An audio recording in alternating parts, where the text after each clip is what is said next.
आज लाइव हूँ, वैसे मैं लाइव नहीं रहती हूँ और लाइव भी मजबूरी में आई हूँ, क्योंकि आज पिताजी श्री स्वामी प्रसाद मौर्य जी पर रोड शो के दौरान हमला किया गया है। और हमला ही नहीं बल्कि हम तो कहेंगे जानलेवा हमला किया गया है, क्योंकि उनकी गाड़ी पर किनारे से, ऊपर से, हर तरफ से पत्थर और ईंटें और बड़े बड़े गुम्बे अभी भी उनकी गाड़ी में मौजूद हैं।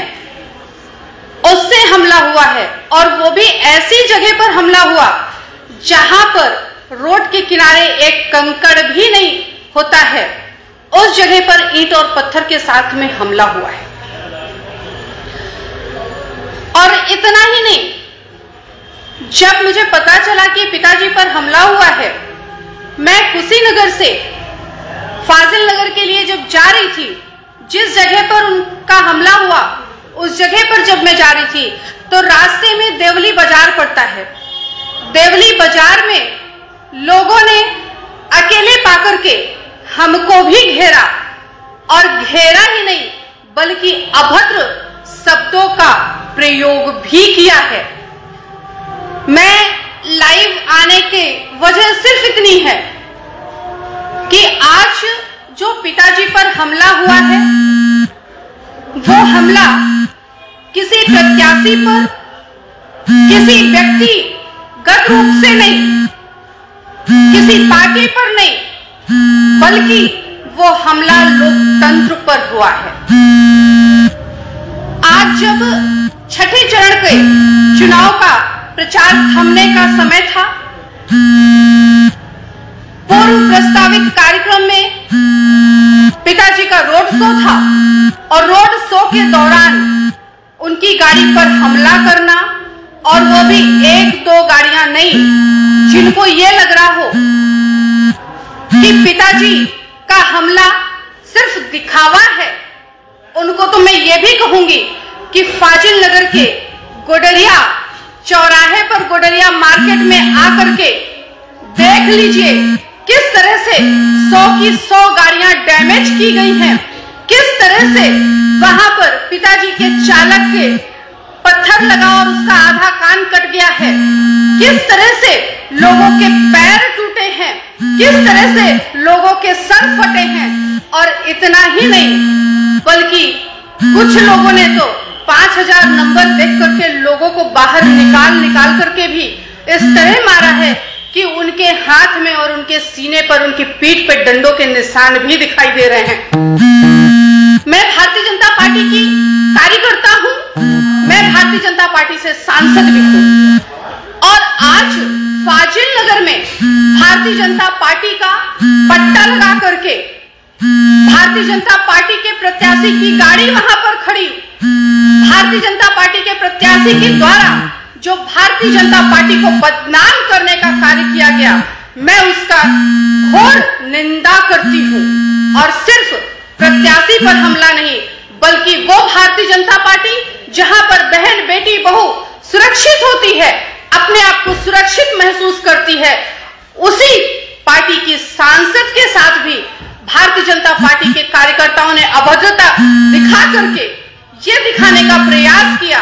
कि पार्टी का शीर्ष नेतृत्व की हम नहीं सुनने वाले हैं। और मैं तो इस लाइव के माध्यम से अपनी पार्टी के शीर्ष नेतृत्व से निवेदन भी करना चाहूंगी कि यदि हमने कहा कि मैं प्रचार नहीं करूंगी तो हमने नहीं किया। हमने यदि पार्टी के प्रति अपनी कर्तव्य निष्ठा दिखाई तो पिता और पुत्री के नाते पुत्री होने का फर्ज भी निभाया। लेकिन समय समय पर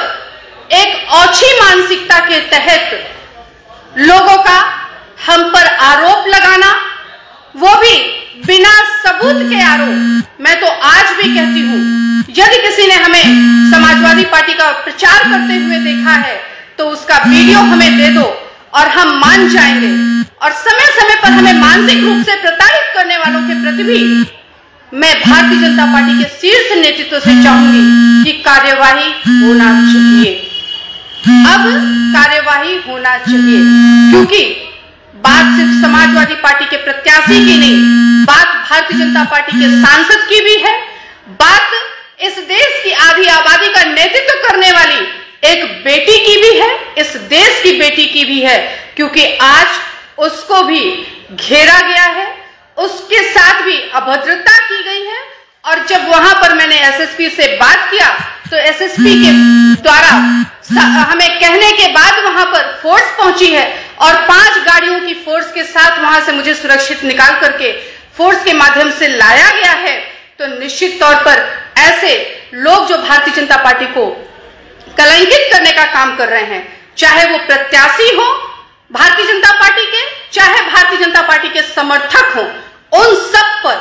कार्यवाही होनी चाहिए। क्योंकि बात